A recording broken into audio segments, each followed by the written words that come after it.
So the Chicago Bulls lost back-to-back games. Let's talk about it. What is going on, y'all? Fox Sports Talk back at it with another video talking, of course, man, BA. And here to talk about the Bulls. And as I mentioned, their back-to-back losses. And if this was last season, we aren't talking about this because this happened regularly. All right, so back-to-back losses would be like whatever, just another day. But this season, things are a little different, and expectations are a little different, a.k.a. a little higher, or a lot higher, okay?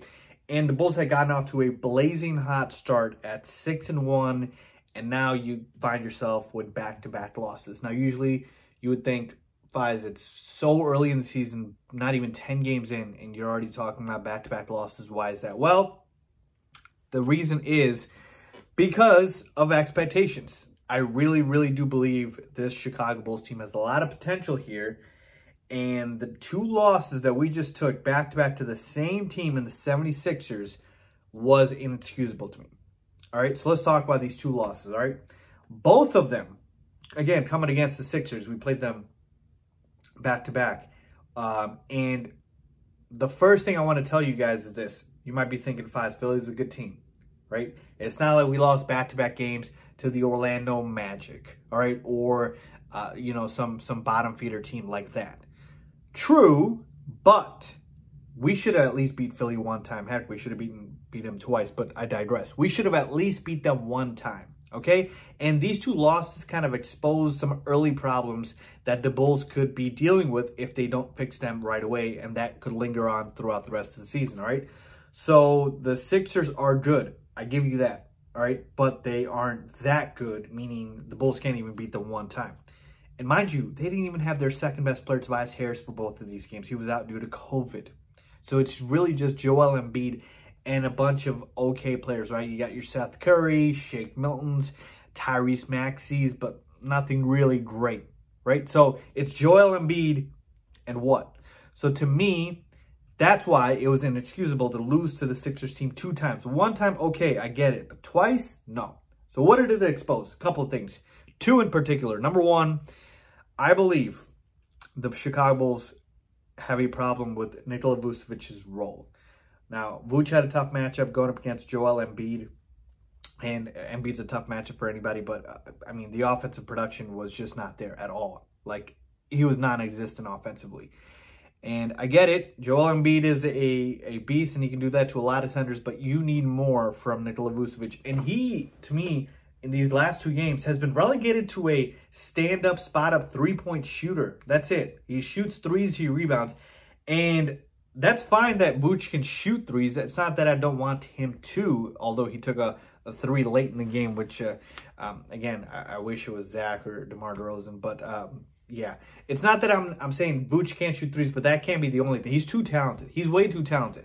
So I know Stacey King mentioned this on the call as well during the games. You got to get Vuce established early. You got to feed him a little bit, get his confidence going. And, you know, what about some mid-range jumpers? What about in the block a little bit? So you need to get Vuce involved early because we know now it's DDR, DeMar DeRozan, and Zach LaVine as the two main scoring options.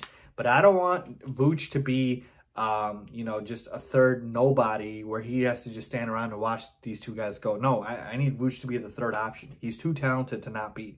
So I need Nikola Vucevic's role more defined. This is on Billy Donovan to make sure that he finds a way to get Vuce more involved. And it doesn't even have to be scoring, right? Just get him involved in the action so he's engaged, and then the offensive production will start coming. So that's number one. Vucevic's role. If you remember a few years back when the Miami Heat formed the Big Three, not a few years back, a lot of years back, Chris Bosh became somewhat of that spot-up shooter. Now, again, they ended up winning the championship, so it's not the worst thing in the world, but we know Vuce is not going to put up the same numbers he did in Orlando, right? He's the third option here. But all I'm asking for is a little bit more offensive production and involvement in the offense from our third option on offense, all right? And number two, the Bulls need to start quicker, right? We can't be doing this thing where, you know, you're down double digits and then you fight the entire game and claw yourself all the way back. And by the time it's crunch time and it's a tie game, you're exhausted. You're tired. And I don't need this to happen. So Billy Donovan, again, needs to get these guys to understand urgency, starting games early and starting them well, okay? And we have enough players that can share the load, right? You have Zach in the first quarter, maybe take the scoring, DDR in the second, and then Vooch can help out, like I said, can contribute. We've got other guys who can put the ball in the basket. Kobe White's coming back. You know, Ayo's been decent. Alex Caruso's been decent. So we have multiple guys who can play, make, score. You should be able to start off better than you've been starting off. So that's been a huge, huge issue, is that the Bulls just start off too slow and they need to have more urgency. Again, I'm looking at you, Billy Donovan. I'm happy with you thus far, but you need to keep improving, okay? Just fix that up, okay? need better starts. And then those are the two main things. Two main things that I've noticed from these losses. Again, need Vooch to get more involved in a clearly defined role. And number two, get off to better starts. And then three, look, this will be fixed when Kobe's back, but our bench production may be a little bit more there. You know, obviously Alex Caruso has been fantastic, and you like him. Ayo has been decent, but we have a pretty short rotation here.